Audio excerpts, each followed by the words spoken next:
गंगा जी नहाने नहीं जाता था इसलिए कि कहीं पंडित कुछ मांग ना ले। एक बार गांव के सब लोगों ने कहा कि सुनो जी, माघ का महीना चल रहा है, सब लोग नहाने जा रहे हैं, तुम भी प्रयागराज चले जाओ, नहा एक डुबकी तो लगाओ, सारी जिंदगी होगी तुम गंगा नहीं नहाए। तो सबने जिद की, पत्नी ने भी कहा जाओ। तो वो चुपके से गया। पहले तो देखा कहाँ भीड़ ज्यादा है और कहाँ भीड़ बिल्कुल नहीं। तो वो गंगा के किनारे चलता चलता चलता, सब जगह भीड़ थी, माघ का महीना था।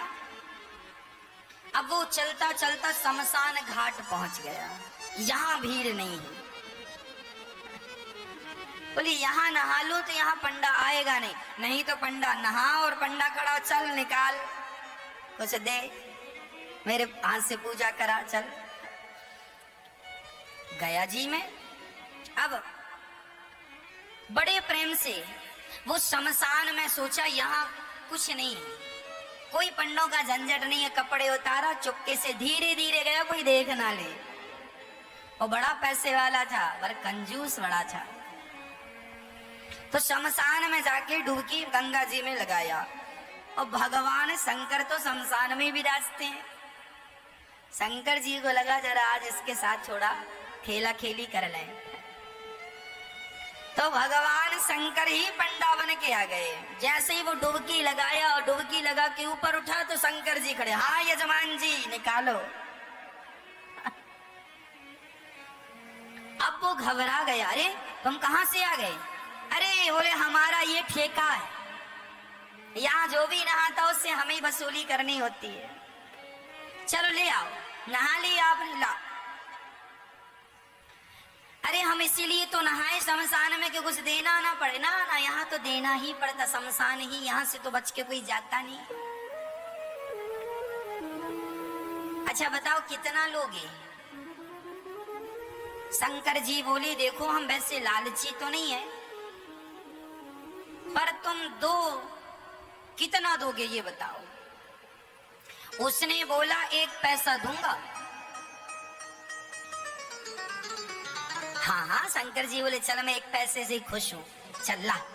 अभी नहीं लाया, कुछ नहीं हूं, उधार 1 पैसा दूंगा, वो भी उधार। तो शंकर जी बोले ठीक है, तो लिखवाओ फिर अपना एड्रेस वगैरह यहाँ। शंकर जी ने रजिस्टर में नोट किया, कहाँ के हो? फलानी गली, मकान नंबर फलाना। यहाँ के हो? हाँ सही है। हाँ मोबाइल नंबर? नहीं, मोबाइल रखते ही नहीं। अब वो उधारी का बहाना था बचने का, वो चला घर। और जैसे ही घर पहुंचा तो शंकर जी तुरंत दरवाजे के पास खड़े हो गए। हाँ यजमान जी 1 पैसा निकालो। दरवाजा खोला पत्नी ने, क्यों फलाने जी हैं? हाँ हाँ हैं। तो उनसे बोलना कि 1 पैसा हमारा उधार है तो दें। पत्नी गई, क्यों जी आपसे कोई 1 पैसा लेने आया उधार? क्या लिया आपने? अरे लिया दिया कुछ नहीं, नहाया उसका 1 पैसा है। तो यजमान जी ने पत्नी से कहा सुनो कह दो कि घर पे नहीं है, जा। अब पत्नी गई, बोले मैं अभी तो कह के आई हूँ कि घर। अरे कह देना मैं भूल गई थी। अच्छा पत्नी गई, सुनो जी महाराज हमारे पति तो घर पे है ही नहीं, कहीं गए। अच्छा कोई बात नहीं, जब तक नहीं है तब तक तुम जो बनाई हो सो दे दो, हम खाएंगे, इंतजार हमारा तो कोई है नहीं, यहीं बैठेंगे। अब पत्नी को लगा हे भगवान ये खाएगा, और तुरंत दौड़ी दौड़ी गई, क्यों जी 1 पैसा नहीं देते तो वो खाने का भी बोल रहा है। खाएगा भी। तो यजमान जी बोले अच्छा एक काम करो, बोल दो कि पति की तबीयत खराब है। पत्नी फिर गई, सुनो जी हमारे पति की तबीयत खराब हो गई, अभी जाओ बाद में आना। अच्छा तबीयत खराब हो गई? अरे हम डॉक्टर भी हैं, वैद्य भी, लाओ कहाँ था भाई? अब पत्नी फिर आई, सुनो जी कह रहा तुम्हारा इलाज करेगा। बोले इलाज पता नहीं क्या करता, 1 पैसा तो अभी उतारा नहीं, इलाज करेगा तो पता नहीं कितना पैसा लेता है, इससे इलाज नहीं कराएंगे। अच्छा एक काम करो, कह दो कि पति, कह दो तुम कि हम मर गए। पत्नी ने कहा ये घोर पाप है, अभी आप जिंदा हो और हमसे कह रहे हैं मर गए। हम नहीं कहेंगे कि पति मर गए। अरे एक काम कर, मैं पड़ जाता हूँ सांस बंद करके। वो सचमुच लेट गया। अब जब लेट गया तो पति ने कहा सुन ऐसे ना जा, जरा रोती रोती जा। ये सुनेगा कि मर गया तो चला जाएगा, एक पैसा तो बचेगा। अब वो मरने का नाटक किया और पत्नी रोती महाराज महाराज बीमार थे, पता नहीं क्या हुआ, प्राण निकल गए। अच्छा शंकर जी बोले मर गया? हाँ। अच्छा एक काम करो, तुम घर में अकेली हो ना? हाँ। बोले मर गया हो तो उठाएगा कौन? मैं गांव वालों को बुलाता हूँ। अब भगवान जी ने, शंकर जी ने सारे गांव वालों, सुनो सुनो यजमान जी मर गए, सुनो सुनो यहाँ आओ, ये फलाना मर गया, जरा आओ। अब सारा गांव इकट्ठा हो गया। सब इकट्ठा, वो पड़ा है और पत्नी की तरफ बार बार यूं यूं करे, अभी है कि गए? अरे वही तो लाया गांव वालों को, कहाँ गया? थोड़ा देर मरे पड़े रहना। अब वो पड़ा मरा, गांव वाले अर्थी तैयार कर रहे हैं। वो रो रही है और भगवान शंकर मुस्कुरा रहे हैं, कितना कंजूस है, मर गया पर एक पैसा नहीं दिया इसने। अब गांव वाले बोलो देर ना करो, उठाओ।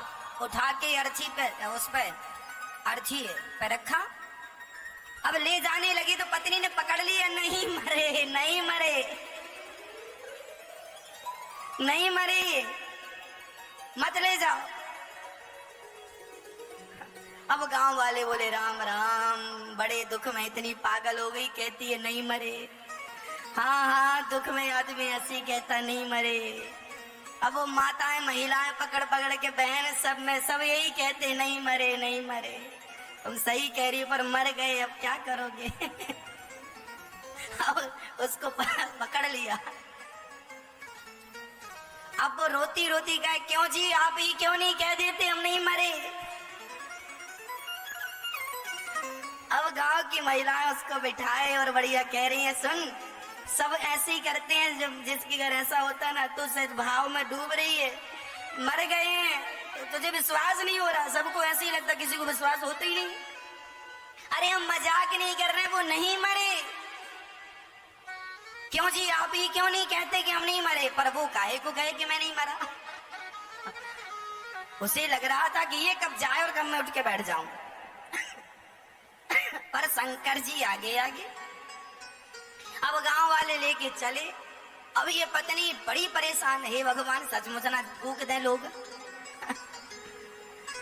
अब वो शमशान तक पहुंच गया, लेटा लेटा सांस रोके रोके, धीरे धीरे सांस लेता। चिता सजाई गई और चिता पे रखा गया, फिर भी उसने नहीं कहा कि मैं नहीं मरा। तब शंकर जी ने कहा यजमान जी अब आग लगाने का नंबर है, अब मौका नहीं मिलेगा, अब बताओ लगा दें?